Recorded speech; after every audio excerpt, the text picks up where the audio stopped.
Good evening, everyone. My name is Joanna Marcellin, and I am Center College's Diversity and Inclusion Coordinator. I am pleased to welcome you to tonight's event, Black Excellence, a conversation with Stacey Abrams featuring our very own Dr. Andrea Abrams. This event is hosted by the Office of Diversity and Inclusion and the Black Student Organization. Tonight, we will bear witness to an intimate dialogue between two women, two sisters, who truly embody the essence of Black excellence and sprinkle Black girl magic everywhere they go. I had the awesome chance to work closely with the Abrams family, and believe me when I say all of the hype is well warranted. Dr. Abrams is an absolute gem to Center College. Since arriving to Center in 2007 as a postdoctoral fellow, she soon became the first tenured African-American professor in Center's history, and for 10 years, she held down the fort as the only one. She came into my life in 2015 when she was appointed as the Posse Scholarship Mentor for Center Posse 11. She helped us navigate homesickness and academic challenges and supported our efforts in becoming true leaders on campus. Even though Dr. Abrams was our mentor, you could always count on a line of stressed students waiting outside her office to listen to her soft words of wisdom and encouragement and a warm embrace if you were really going through it. Dr. Abrams now serves as my supervisor in her role as Associate Vice President for Diversity Affairs and Special Assistant to the President. I first heard about Stacey through the many anecdotal childhood stories that Dr. Abrams would tell us. My best friend and posse brother, Joshua Rosa, would always talk about the time Stacey so kindly came to Kentucky and cooked Thanksgiving dinners for those in our posse who couldn't travel home for the holiday, effectively making me jealous because I wasn't there that day. Stacey is a political giant and a champion for democracy, and in August of 2020, I got the chance to work for her organization, Fair Count, which is a nonprofit, nonpartisan, 501c3 organization dedicated to getting a complete and accurate census count for hard-to-count communities, or HTC communities, in Georgia, Florida, Mississippi, and other states across the South. Fun fact, her sister, Dr. Janine Abrams, is actually the vice president for Fair Count as well. Working with Fair Count truly opened my eyes to what it takes to enact tangible social change, because we went from reaching out to HTC communities to make sure that their 2020 census response rate was on point, to pivoting our focus to get out the vote efforts for the 2020 presidential election, and giving out hundreds of thousands of personal protective equipment, or PPE kits, that included masks and also voting literature along the way. And finally, gearing up to support the Georgia Senate runoff election, which secured 2 Democratic Senate seats, all of that under 5 months.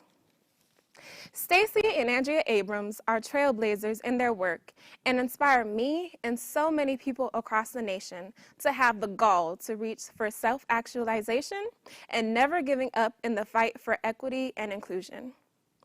So tonight's program will consist of a wonderful, fiery, inspirational keynote address by Stacey Abrams, which will then be followed by a conversation between Stacey and Dr. Abrams, where they will be answering questions submitted by the BSO and Center community at large. If you would like the chance to submit a question, please email us at odi@center.edu. That's odi@centre.edu. And now it is my pleasure to introduce political activist, author, and recent Nobel Peace Prize nominee, Stacey Abrams. Thank you so much, Joanna, for that kind introduction. Thank you to Center College for inviting me back. I did not come to make Thanksgiving dinner this time, but it is always a joy to be with the Center community. And it's an honor to be in conversation with my older sister and one of my heroes. I want to talk to you guys about why we discuss Black history. And it's not the traditional conversation about inserting ourselves in the legacy of this nation situating ourselves in the narrative of how this country came to be. I think about it from the vantage point of the work that I do and what happened to me in November of 2018. You see, I ran for governor of Georgia. I ran to be governor because I believed that we deserve, as a state and as a nation, access to a quality education, a quality public education that is not denuded of its power simply because it is available to all. I believed in access to healthcare, that being poor does not mean you deserve to be sick, and that in a nation of such wealth, health should be something that all of us can enjoy. And I ran because I believe in justice. I believe in racial justice, environmental justice, and social justice, and that government has the affirmative responsibility to ensure that justice is done, that justice is available, that justice is meted out. And so I ran for governor. I started my campaign in 2017. I traveled to 9 additional counties, which brought me to a total of 159. And then I started all over again. You see, I'd been working at this for 10 years, working at changing Georgia, not to make it different, but to make it better, not to make it less than, but to make it more than the sum of its parts. I ran for governor because I believed that my learnings, that my experience, that my attempt to bring people together could move our state forward. And in order to accomplish that, I had to build a campaign that went outside of the norm. You see, I was doing something that wasn't in my playbook when I started, but became part of the narrative when I ran, which is that I was making Black history. If I had become the nominee, I knew in May of 2017 that becoming the nominee would make me the first Black woman in American history to stand as the nominee for governor in the history of the United States. That's not a small thing to carry with you. And so each time I met a young Black girl who looked at me and said, "You're really running," every time I met an older Black woman who looked at my hair and said, "Well, honey, are you sure?" And when I told her with a smile that yes, I was, she said, "Go on." Every time I went to communities that didn't look like me, but had to explain that they could be with me because I was with them, I was carrying Black history. You see, I ran for office in a state that has a long legacy of not doing right by our people, a state that has a long history of Jim Crow and segregation, of subjugation, of discrimination. But it's also the state that gave us Martin Luther King Jr., a state that gave us Amelia Boynton, a state that gave us in its entirety the opportunity to think about what equality could look like up close. It gave us in later years, although he wasn't born here, it gave us John Lewis, my friend C.T. Vivian, my friend Dr. Joseph Lowery. It gave us giants of history and giants of legacy. So I ran for this office and I put my all into it. I did things that I was told not to do. I centered communities of color. I said that I was going to focus on the needs of the disadvantaged, of the marginalized, of people who were often considered on the outside of politics. But I said I was going to do that not by speaking only to them, but by intentionally centering them and then bringing others into conversation, into communion with us. Because you see, part of Black history is that we've always had to become a part of the larger narrative of this nation if we were to survive. And I knew that if I wanted success, then my success would come not by my own doing, but because I was a part of something larger. And it seemed to work. I won my primary with 76% of the vote. I went into my general election ready to do right, ready to fight hard, ready to see more of Georgia. I campaigned in soup kitchens and I campaigned in community organizations. I went to places where they had never seen candidates. I was in mosques and in shrines. I went to temples and I went to the places where they filmed Deliverance. I went to gun shows and I went to music festivals. I went to Dragon Con because everywhere people were, that's where I needed to be to make the kind of history I wanted for our state.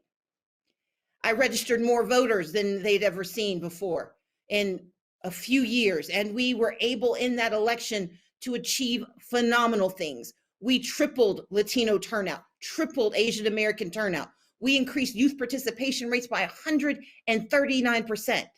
We increased Black participation by 40%, which doesn't sound as exciting until you realize that my predecessor, the gentleman who ran for governor in 2014, he secured 1.1 million voters total. In 2018, 1.2 million Black people voted for me. But at the end of the day, I am not the governor of Georgia. Despite receiving more votes than any candidate, any Democratic candidate in Georgia history, more than President Barack Obama, more than Secretary Hillary Clinton, despite receiving more votes than anyone on my side of the aisle, I did not win that election. And that brings me to this story. You see, I spent 10 days between Election Day on November 6th and my non-concession day on November 16th. I spent 10 days trying to force our state to be better, to remember its history. We didn't demand that they make me victor. We demanded that they count every vote. And through my campaign, we sent volunteers across the state, knocking on doors and reaching out to people who didn't trust the system, asking them to just give us their faith one more time. And for millions of people, this conversation was a new one. They hadn't knocked on their door. They hadn't had people come to their community. They didn't know that their voices could matter. And we showed them in that election, in a state of 11 million people, when nearly 4 million showed up in that election, we showed them that, yes, your voice matters. But at the end of the day, tens of thousands of voices were shut out because polling places were closed, more than 214. We know that 1.4 million people were purged from the rolls. We know that 53,000 applications to vote were held hostage, 70% of whom were from Black voters, 80% of whom were from people of color. We know that voter suppression visited Georgia that day. But that's not why I do what I do. Because you see, in that 10-day period when I recognized that my opponent, the Secretary of State, the person who was in charge of the election, was likely going to win the election, I had to do some soul searching. I had to figure out what was at stake, what was possible, and what was my job. And you see, what was at stake was this vision I had for Georgia. What was at stake was my belief in my ability to create change. What was possible was this litany of opportunity that I had talked about for almost 2 years. But what my job was in that moment was not going to be being governor. My job was to figure out what my identity could be if governor wasn't my title, because you see, no one is entitled to win an election. But what I realized was at stake was the question of my citizenship. The question of my citizenship is the heart of Black history, because we have spent more than 400 years trying to claw our way towards the fullness of our citizenship. We have spent 400 years trying to become a full part of this nation. And the reason we celebrate Black history is because we already are the legacy we seek. We celebrate Black history not as a memory of what has been, but as a galvanizing force for what can be. And I wanted to talk to you all today because I want you to understand that the questions I asked myself that day are the questions we need to ask ourselves every day. What is at stake? What is possible? And what is my job? You see, what I found out in that 10-day period, that what was at stake was me. It was my sense of what I could be, what my sense of possibility could be. What was at stake was my sense of identity. And what I realized is that my identity does not depend on a title. I didn't have to be the governor of Georgia to do the work of serving Georgians. I didn't have to win an election to win the hearts and minds of nearly 2 million people who got out of their beds and off of their couches and went to those polling places, some standing in line for 4 to 6 hours to be heard. What was at stake was the community I come from, a community that has spent too much time languishing in poverty, believing that they are less than. What was at stake was that I was going to be responsible for telling the truth, not just when I needed their vote, but when that vote didn't get me as far as I wanted it to. What was at stake was the future of my state.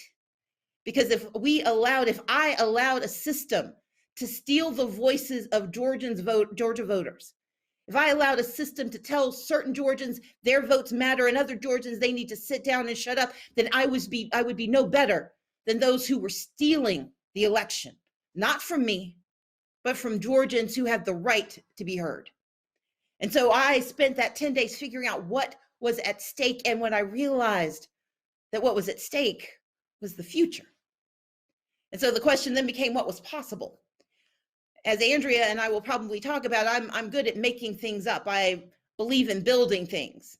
I used to tease my family, or when we talk about my family, I would tease people and tell them Andrea Abrams is the captain of the 6 of us. I'm the second of 6 children. She's the captain. I do finance and logistics.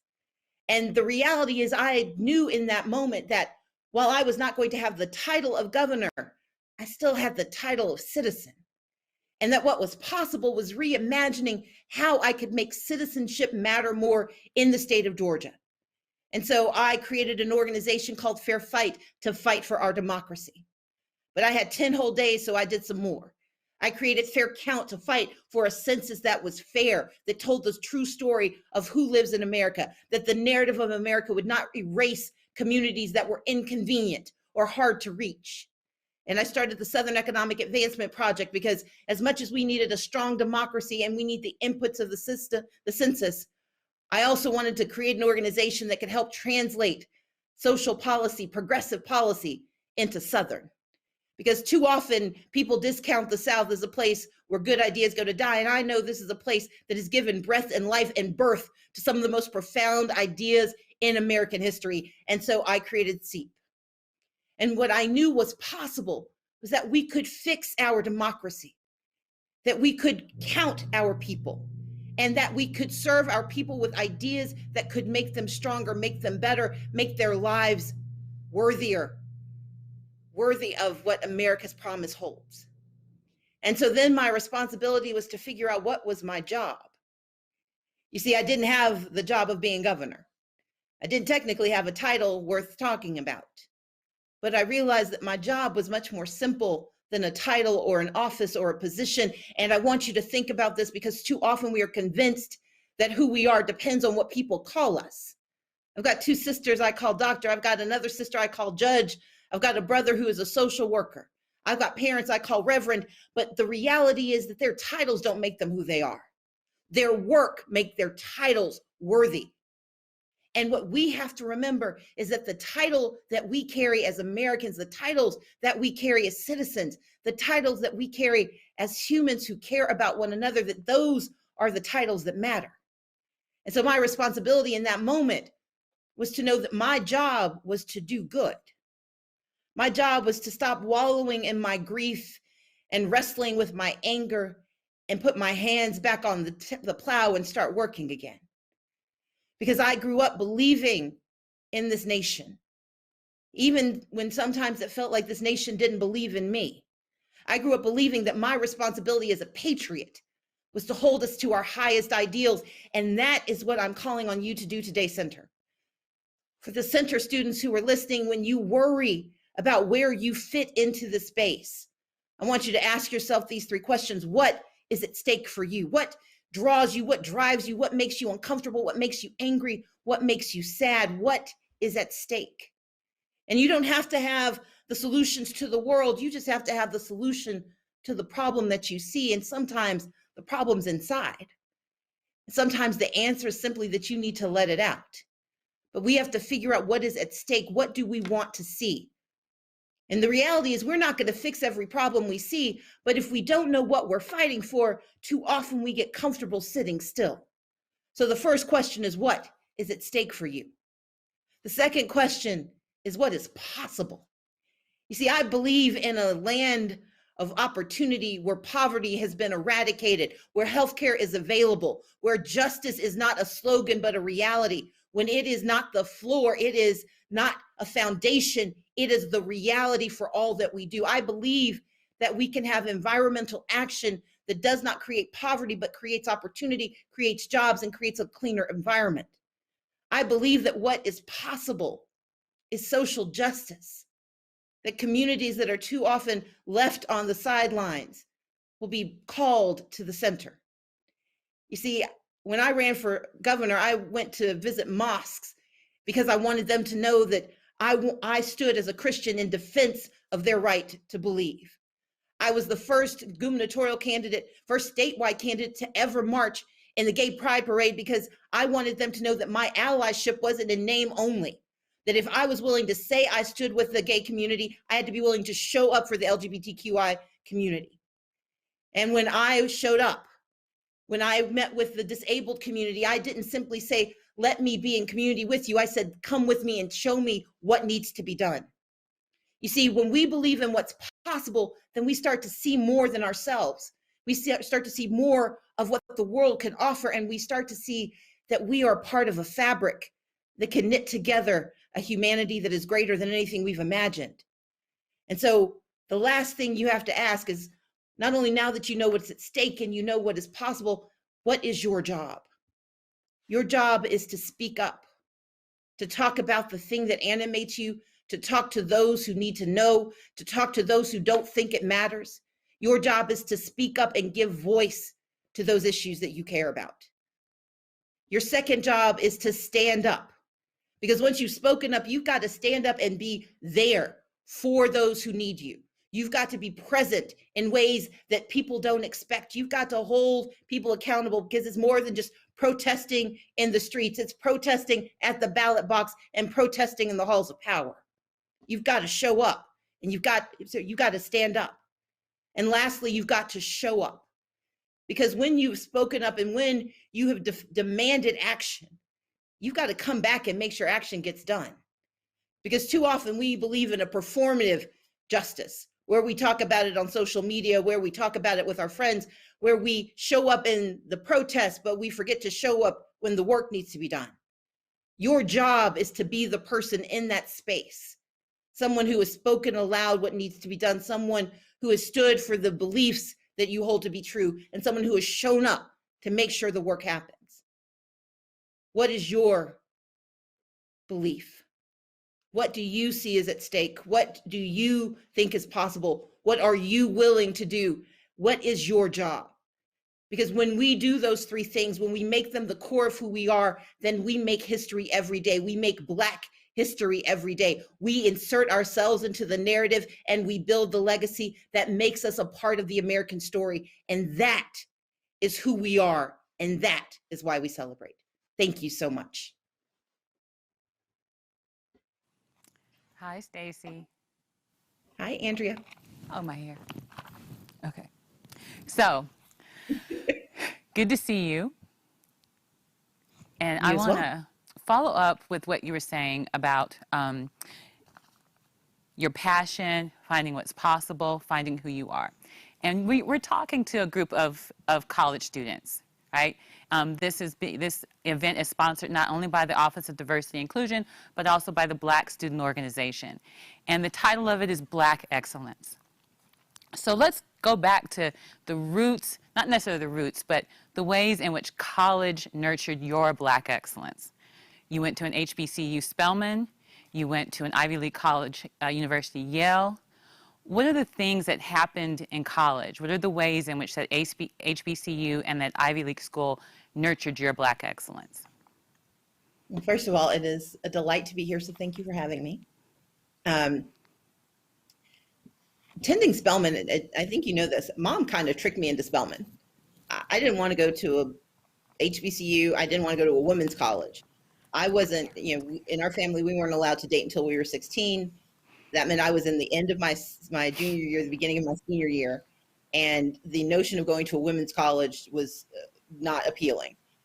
But Mom knew better, and she convinced me to go and visit, to apply and to visit. And when I decided to attend, what I discovered at Spelman was that it was a place where not where race and gender didn't matter, but where race and gender were situated appropriately.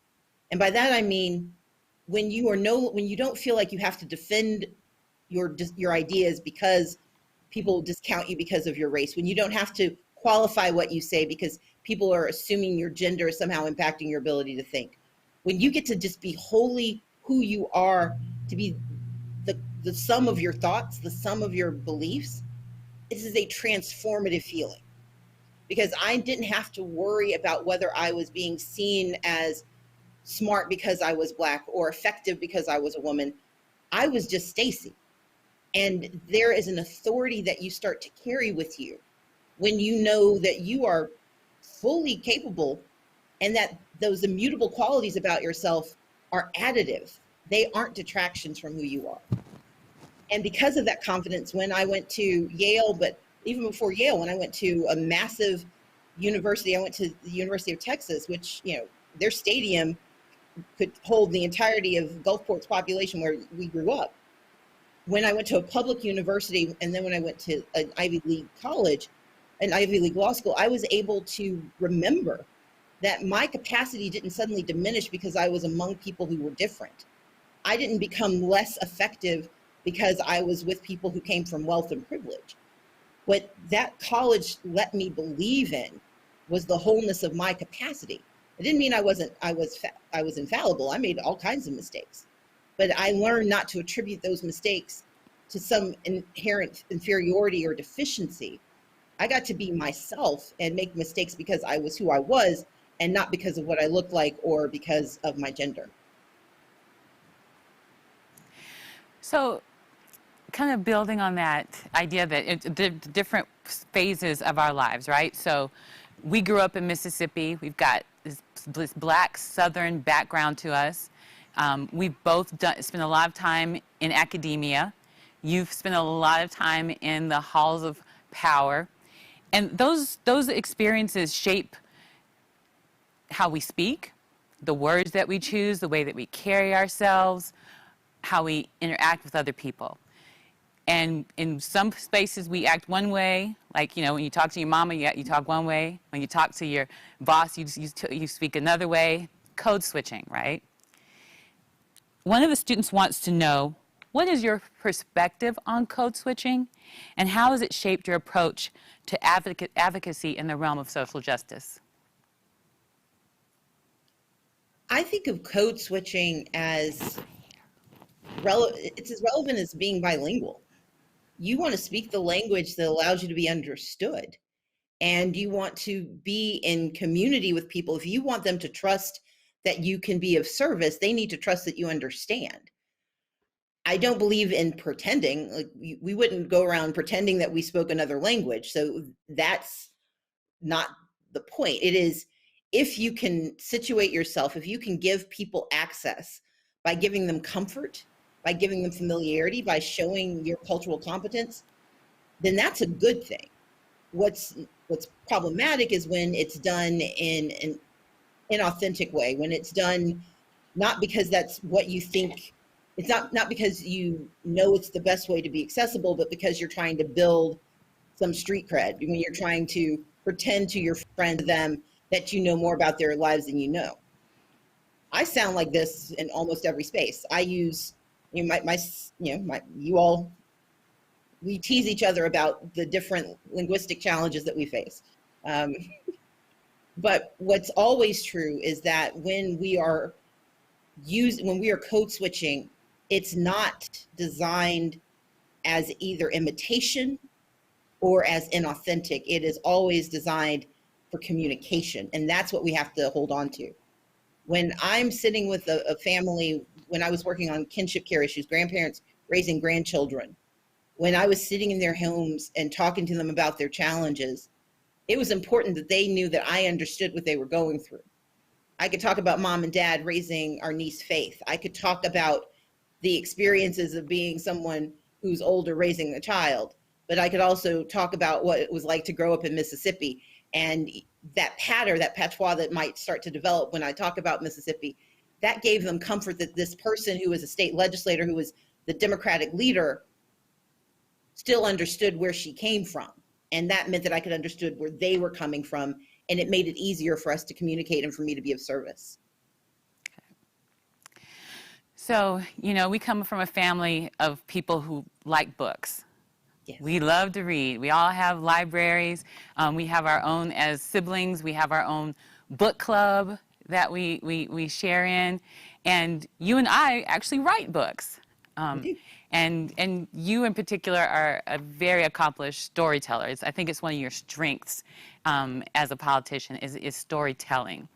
I know for me, storytelling, the novel I'm working on is me trying to tell the story of anthropology, trying to tell the story of Black history, of women, of small towns, of magic and of love.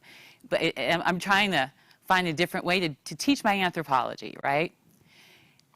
For you, can you speak to the power of storytelling and how narrative and positive representation inspire you in what you do? So as you know, I wrote my first romance novel when I was in law school. And the reason I chose romance was that I actually wanted to write a spy novel, but publishers in the late 90s were not publishing many Black women. I was told that in publishing in writ large, they weren't publishing Black women. In spy novels and espionage, there were no women that were being published as espionage writers, let alone a Black woman. And for me, it was so incredibly important that I write a novel that wasn't culturally specific because I was Black, but that situated a Black character because she could do just this. She could be as exciting and as dynamic and as daredevil as anyone else. And so when I was told I couldn't write a spy novel, I just made my spies fall in love. I killed the same number of people, but my spies, my Black spies, they lived the same sort of life, but I was very intentional about the description, that you would not doubt that these were Black characters, not because of language, not because of their activities, but simply because when in romance, the description is sort of the heart of the story. I wanted people to know that that's what they were seeing, because it was me. I'm not a chemical physicist with a secret identity, but my point was I wanted to write about the different things I loved.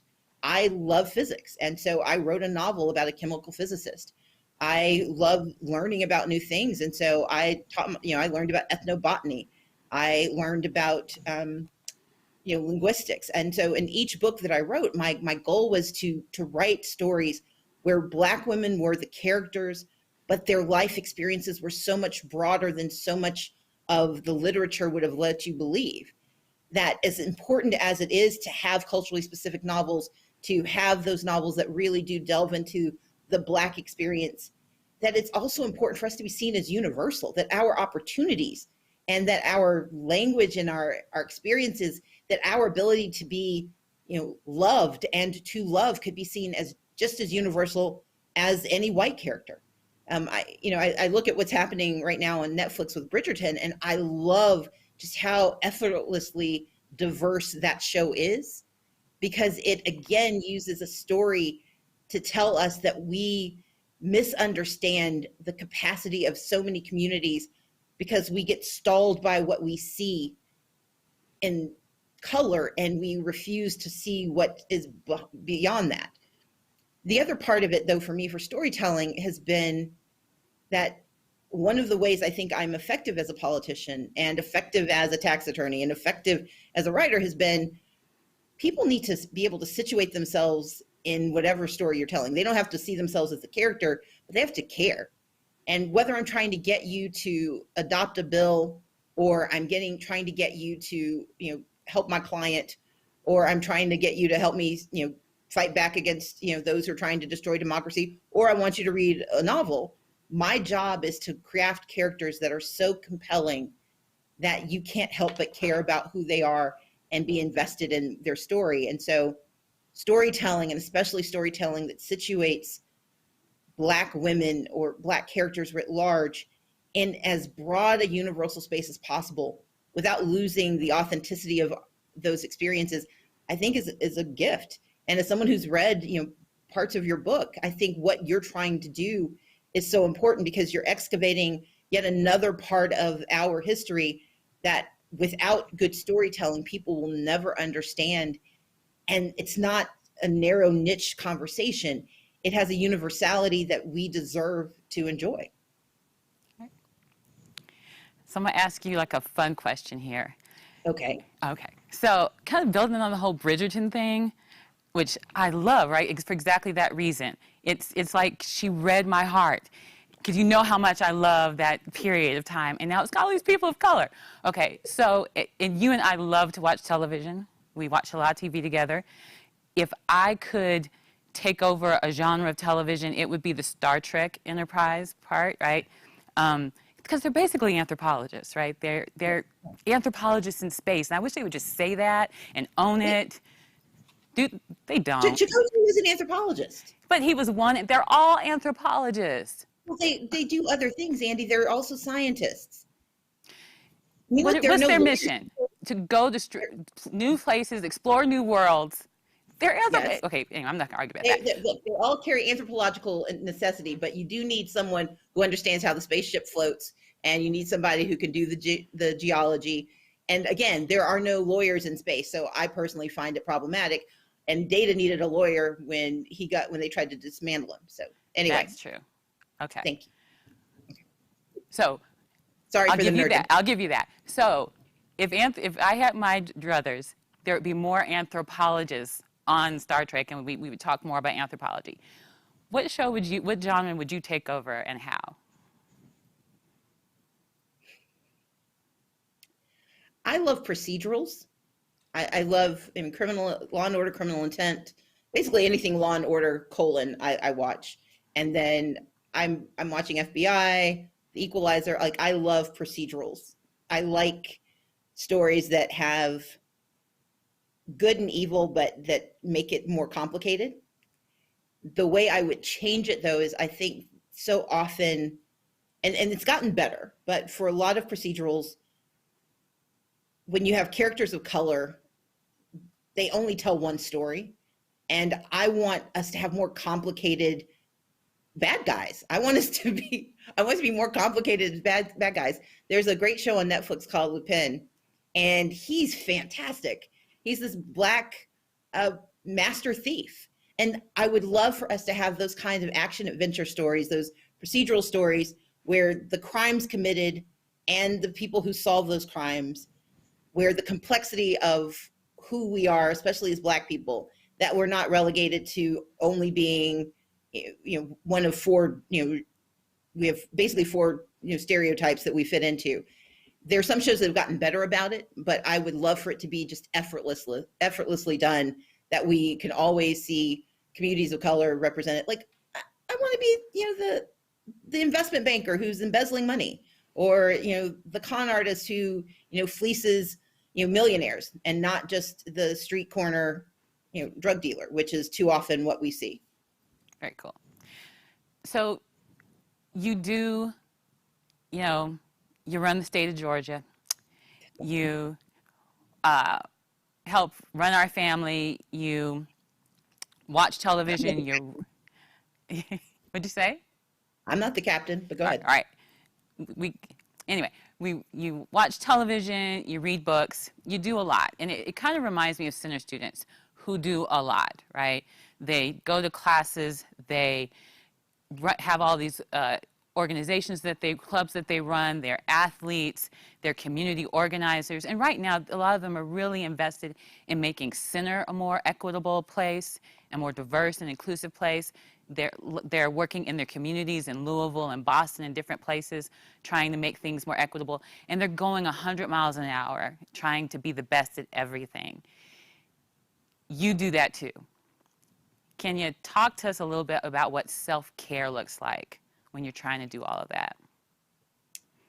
So first of all, I think it's always important to have, first, the most fundamental self-care is patience. It is the hardest thing to do, because when you know there's a problem and you have conceptualized the solution, it is hard to wait for people to catch up. It's hard to wait for change to come.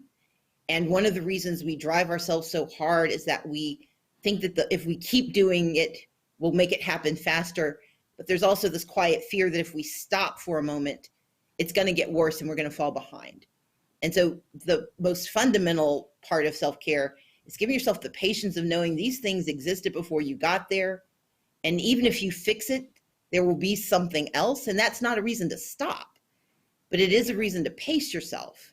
It's a reason to give yourself moments of relief and moments of just stillness, because it will overwhelm you. I mean, when we were growing up, I used to wonder, like, did mom and dad think that the two of them and their 6 little kids could fix Mississippi? And what I realized is that they weren't trying to fix Mississippi. They were trying to solve the challenges in front of them using the resources they had. So first is patience. The second is, I do not feel any shame about enjoying myself. I love good stories, whether it's on television, in a book, in a movie, in a podcast. And I give myself permission to listen, watch, and enjoy. I do not understand that guilty pleasure idea of television. There's nothing guilty about enjoying the pleasure of TV. I like it. I don't feel shame about what I read. I can read the broadest range of genre, because I know I'm smart and I know what a good story looks like, and it may not be what other people consider erudite. I don't care. I give myself permission to enjoy what I need to let me decompress. And then the third thing is, not pick your battle, because it's so overused. It's pick your battle. And when you pick that battle, make sure you know where you enter. People say that you're only supposed to pick 1 or 2 things you work on, and that doesn't make any sense to me, because there's so much to be done. But in each of those fights that I'm in, I try to figure out which corner of the fight I'm going to be responsible for. Like, I care about democracy, but I'm not trying to fix every piece of it. And I care about poverty, but I know I'm not the person who's going to stop poverty from existing on this earth. But I found the pieces of it I can touch. And so it's not that you need to just pick your battle. You need to pick the part of the battle you're going to fight it. Because sometimes we get so overwhelmed trying to fight the whole war that we forget that we've got allies. We've got people who are doing it with us, and we don't have to do it all ourselves. Sometimes it feels like it because no one else in your cohort seems to care about the things you care about. But that's okay, because if they care about other things, that means that you don't have to care about the thing they care about. You can focus on yours. So those are my major parts of it. And the last thing is, this whole idea of work-life balance or school-life balance is absolute bollocks. It is a lie. There is no such thing as work-life balance. There's no such thing as school-life balance. It's Jenga. Our lives are Jenga. And so the goal is to pull out the pieces you need to pull out and hope the whole thing doesn't come crashing down. But remember that if it all falls apart, all you got to do is start building it up again. Okay. So I'm going to kind of stay on. What do you do? Well, I'm going to ask you. Okay. Yes, I'm going to insert myself. Because you do a lot. I mean, you are the vice president, associate vice president. You are a professor. You are a writer. You help take care of our family. You do so many things. And I know from what I've read and from what you talk about, how essential you've been in helping navigate and curate opportunities for these young people to do the work they need to do and help Center become an even better representation of what it strives to be. So how do you do it? So I think you know that when it comes to self-care, that's not an issue for me. I take care of myself. When I am tired, I go to bed. When I am hungry, I eat. When you get on my nerves, I take a step away from you. I really try to listen to myself and not let myself get too stressed about things. And you know, my mantra, and I regret it's from this problematic movie, but tomorrow is another day. And you do not have to run yourself ragged today. You can do some of these things tomorrow. And so that's the way I take care of myself. I also like bubble baths and wine. I probably shouldn't say that on this, but and good books, right? So I want to kind of pick up on where you left off with the struggle, and if you talk a couple times about, you know, that we struggle with things and sometimes we fail. And I've thought at times, if I could go back in time and talk to college age Andrea, because I was not a great college student. I've always been smart and I love school, but I didn't always do it the right way. And it took me a minute to get into my groove about being an academic. And if I could go back and talk to her, I would tell her, to take more advantage of the opportunities that were there, to reach out to more people. I would tell her that the times that I fell down, the times that I messed up, the times that I failed classes, the times that I just didn't know what I would after I graduated from college, and I had to go live back home with my parents, and I just did not know what I was going to do with myself. That was one of the most important moments in my life, to really be lost and to have to find myself, and to know that I can fall down. I can feel as low and as sad and as useless as I've ever felt, and get up. And I know that now in my bones, that no matter what you do to me, I can get back up. I'm going to be all right. And if I had known that then, that my Daddy tried to tell me, he did tell me, but it took a minute to believe in that. If you could go back and talk to 19 or 21-year-old Stacey, what would you tell her? So mine's going to sound more frivolous, but it's going to wrap back around. I would tell myself, he's not that cute, and you're prettier than you think. Because my challenge in college was that I didn't have a social life. I let a young man break my heart, and I believed all of the terrible things he said about me and told me about myself. And so I threw myself into everything else. I was the SGA president, and I was organizing campaigns, and I was, writing, and I was doing all of these things to fill the spaces of me that were empty, because I didn't think I was lovable. I didn't think anyone outside my family wanted me. And it meant that I missed out opportunities with friends and in building relationships. And I think you don't have to have a boyfriend or a girlfriend or a significant other to be fulfilled. But I used that failure as an escape and as an excuse not to grow that part of myself until much later. And I think I would have been a better friend. I think I would have been better at issue spotting other things if I hadn't tried to just close off the part of me that I thought wasn't good enough.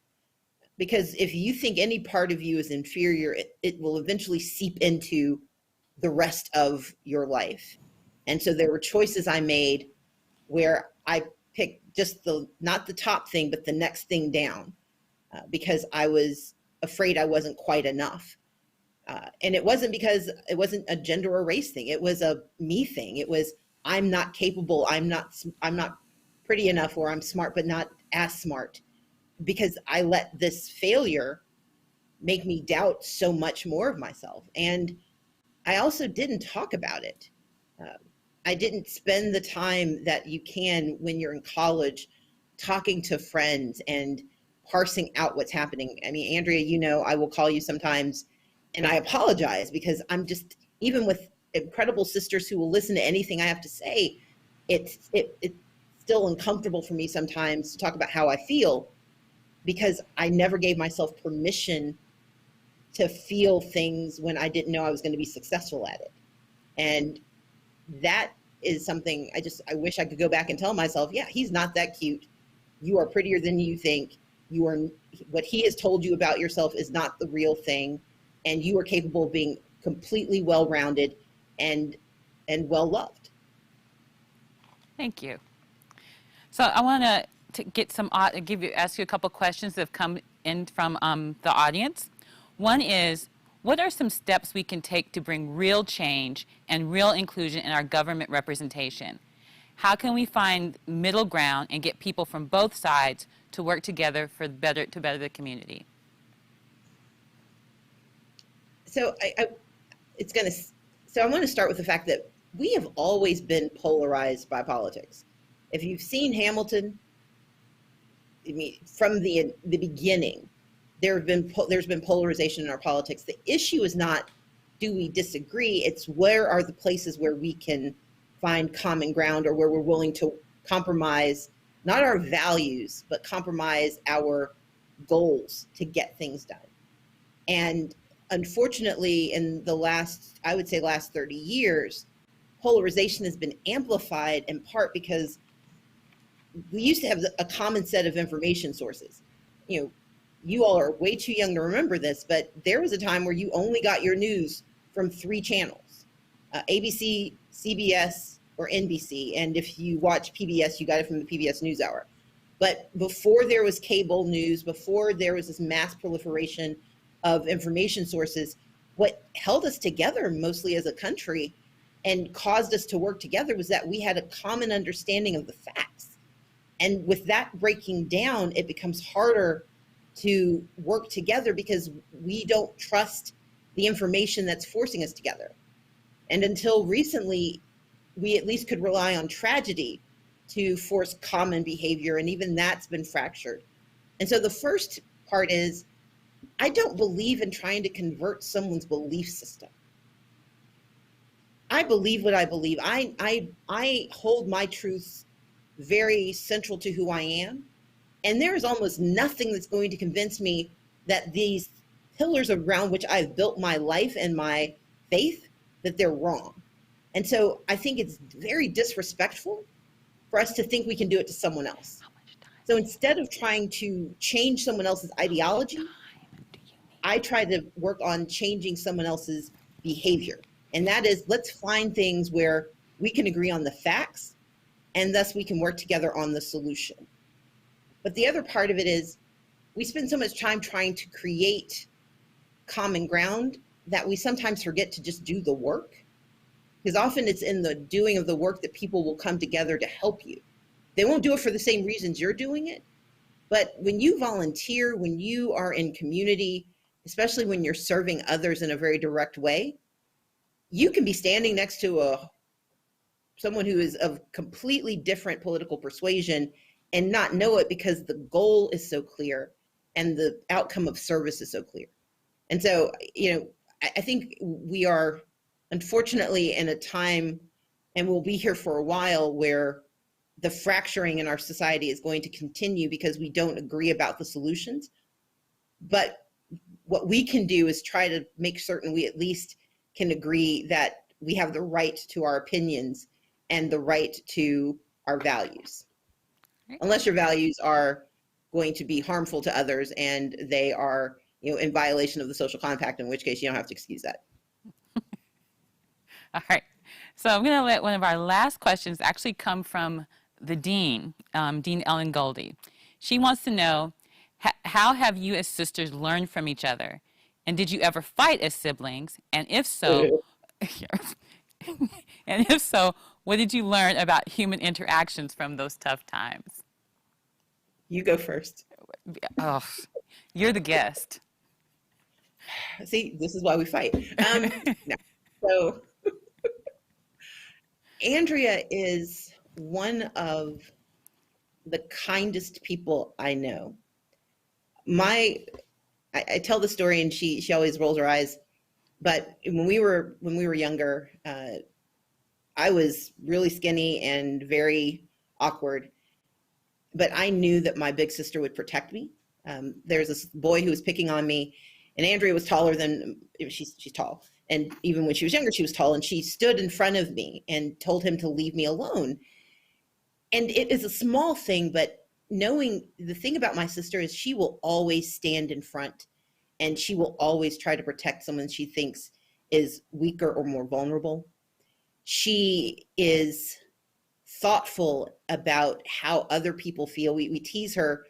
Andrea is like the master of compromise. And the way you compromise is she just gets you all to agree with her. But you never notice that's what's happening, because she'll talk to each of us and she will empathize so much that you don't realize for a second that she has shifted your opinion. And then all of us are saying the same thing, and you realize it was what Andy said before. It is magic. And one day I will learn to do it too. Yes, we fought. She's 3 years older, and she has 5 younger siblings who all were pulling at her and demanding things of her. And there were times, especially when we were teenagers, where we were just too close in age. But Andrea and I actually lived together when she was in grad school and I was starting in law, when I was starting practice. The most amazing thing about Andrea then was that even when we fought, she made certain that those fights resolved themselves. She would come back and get, she would make sure that we didn't let the fights linger too long, because the love had to be the most important thing. And, she always saw herself as responsible. Thank you. I don't think that was the question. But what do I like about you? And then did we fight? yes. So What did you hear? I hear that, yes, we did fight, but I think you and I are good at fighting. You and I are, if there's such a thing, we know how to get to the bigger issue and to eventually swallow our ego. And I think the thing I like about you is just how fundamentally kind you are and compassionate you are. And that being mean is just not a thing you do. Being mad, you got that. But being mean, you don't do. And I think what your black girl magic is your genuine love for people and your genuine desire to do good in the world, and to, when you say you are a servant of the people, you mean that. You really want to see people getting to be their best selves. And it has been my delight and just so proud to watch somebody put those words into action, and to be just tireless about that. And you're generous. Like, you came here tonight just because I called you and said, well, the students would like you to talk. Would you do that? And you're like, sure, Andy. And I really, really appreciate that. I really, really appreciate you having this conversation with us. And I am going to, at this point, turn it back over to JoJo to close us out. But I wanted to say to you, I'll call you later in a few minutes and do it again, but to say thank you so much for having this conversation with me. It's been my delight.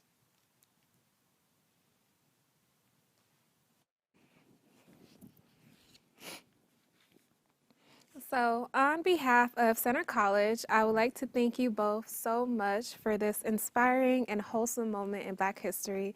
It was such a treat. And also thank you to the Black Student Organization and the Office of Diversity and Inclusion for hosting this event, and for everyone who joined us tonight. Before we depart, I just want to emphasize something that Stacey said earlier. When fighting for something you believe in, remember to ask yourself, what is at stake, what is possible, and what is your job? Thank you so much, and remember to take care of yourselves and each other. Have a great night.